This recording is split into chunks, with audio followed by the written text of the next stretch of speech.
Dito kami sa Inasal.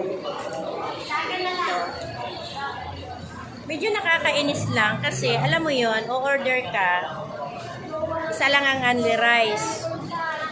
The rest doon is hindi only rice. Sabi ng cashier, hindi daw pwedeng share ng rice.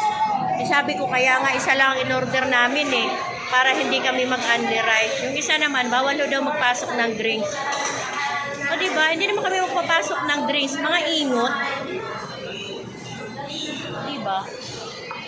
Ayan o. Ayan yung mga babaeng yan. Yung mga nasa cashier.